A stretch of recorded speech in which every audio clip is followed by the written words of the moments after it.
Hi everyone, my name is Boe. I'm the Interior Director of WTA, and with me is... I'm Ags, Senior Interior Designer. This is one of our residential projects under construction. This project is called the Ikebana House, and we'll just give you a quick house tour.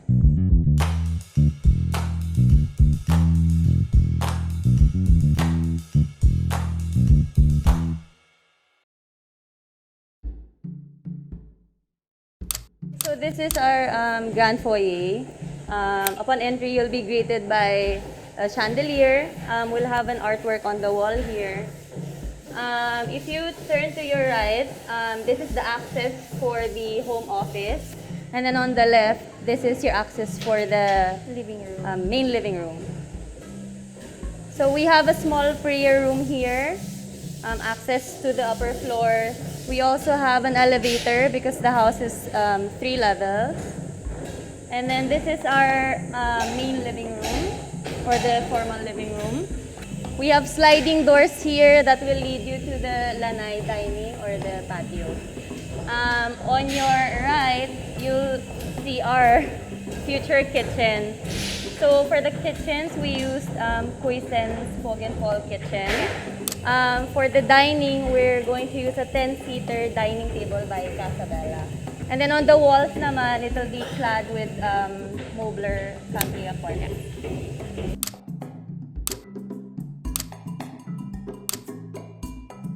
This is the lounge of the office. This is where the owner can informally host his guests. Here is the main work desk of the master of the house. You'll have a sliding door here that leads you to the conference room. So this is where the conference desk will be. And then this is the station for the secretaries. So basically, if you'll notice our back wall, it's really maximized. We didn't really allocate so much space for a horizontal garden. So we're going with vertical gardens by inputting planters. Pinaputol ko to. Ano nangyayari? So Puputulin lumaki yung nila to. bato natin, right? Oo. So hanggang dito na yung putol. Ay, somewhere here. So Pero yung we're gonna aircon- cut this down. Yung aircon, centered pa din. Actually, I think, naputol na nila. Ayan o. So ito na siya. Oo. Basically, one of the reasons why we go to site is every so often we encounter problems, but that's normal. What's important is you solve it with your suppliers and also your GenCon. So here we had a small issue with the stone. Essentially, they installed it and it wasn't equal. So we just cut one side to make it equal na lang. So yun. Here on the second floor, we'll have sensor-activated lights. So if someone steps on one of the steps, all of the lights will be activated na. Okay, second floor, this is the family area. So you'll have a home theater here and then a sofa seating over here. Here, you'll have the master bedroom. So they have a mini foyer. And then this is the main area of the master bedroom. So this will be where their beds are. And then they also have their own private pocket garden. And then this is their allocated anteroom.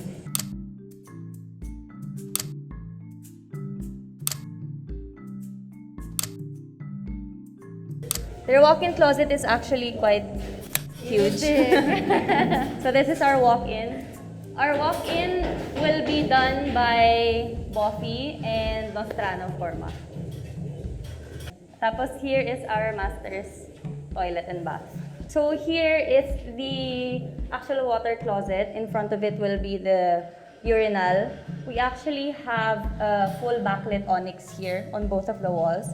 It's also motion activated.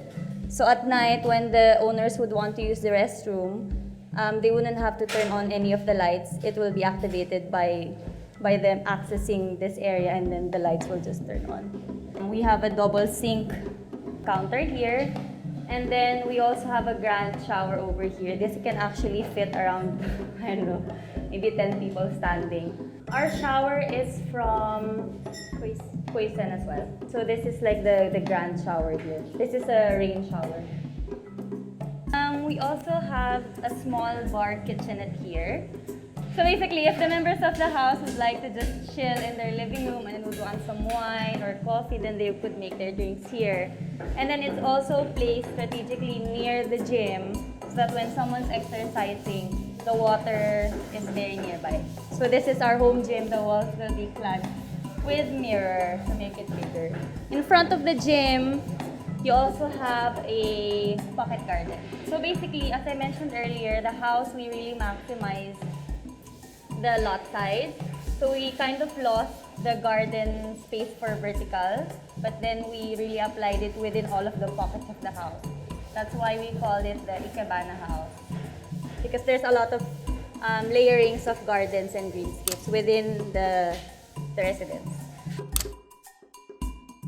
This is the junior master bedroom. So here is his main bedroom area.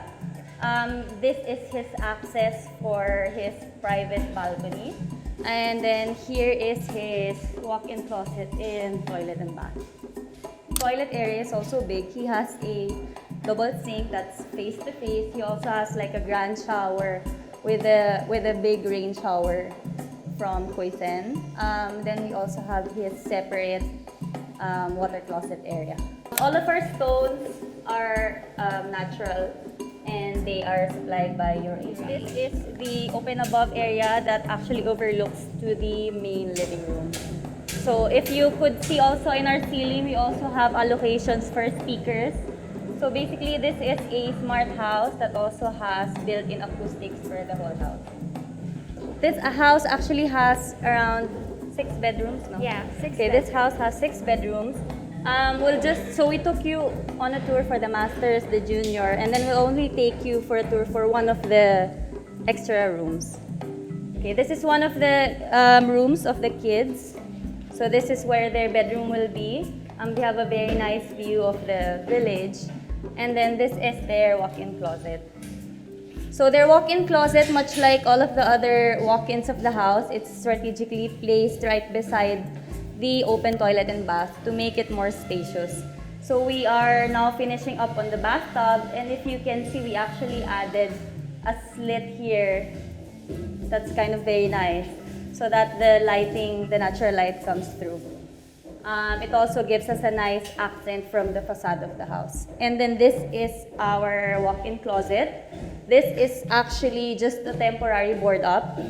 This is a full wall window as well for natural light.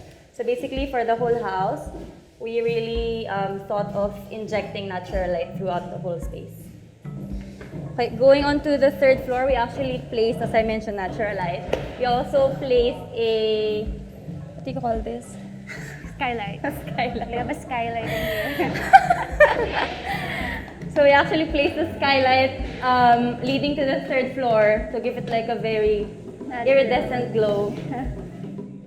Okay, now at the 3rd floor, what do we call this area? Recreation. Okay, this is our recreation area. So basically, this is the most flexible area in the house, but we still opted to provide an entertainment cabinet and also like some seating here. This is actually connected to their outdoor lanai, basically. The clients are thinking of adding like a small mini golf. Mini golf? Ayun, so the dad likes to golf, so this is where he'll train basically. We also have a bar here with a kitchenette, so that if they are entertaining guests or hosting a party, then this is most likely where everyone will be at. Here we will have outdoor seating as well. And you'll spot our architect and engineer here thinking of solutions for some of our outdoor concerns.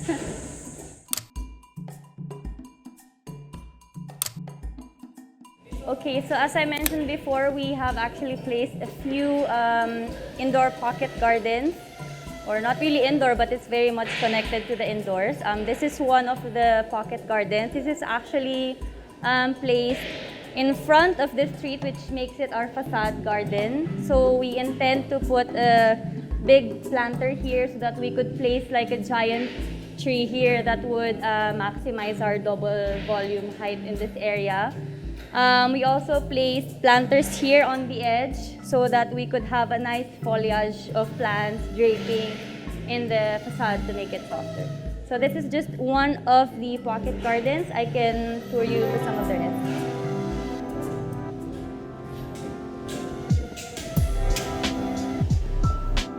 Okay, so this is one of our pocket gardens.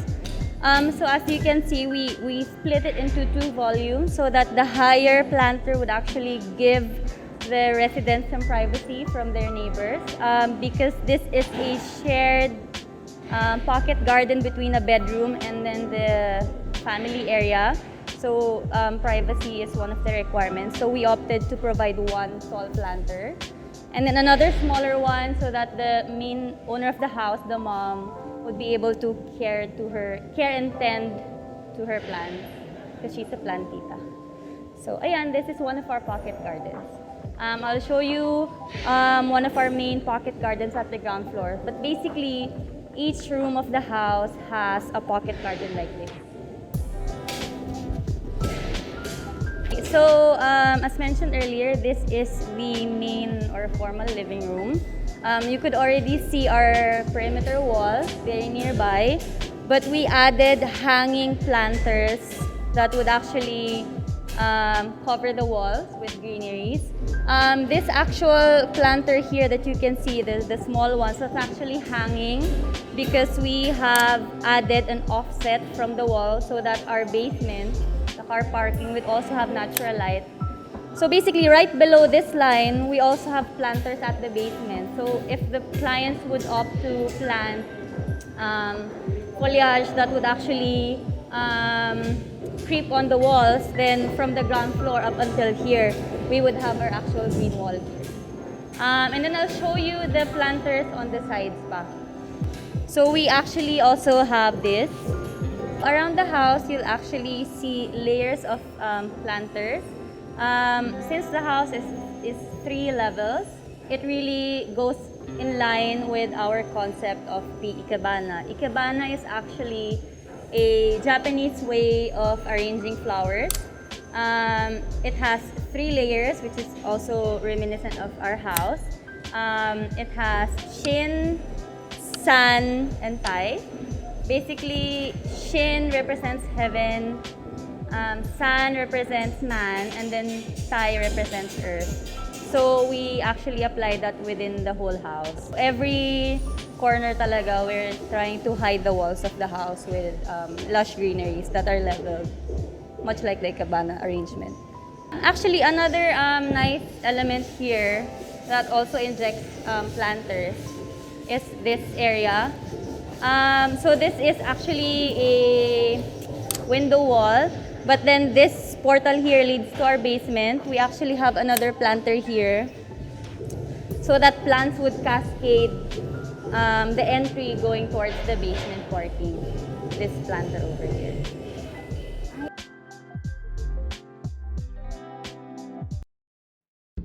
I think that's it for our house tour for the interiors. Thank you for joining us, and we hope to take you back again when the house is fully finished. Bye! Bye.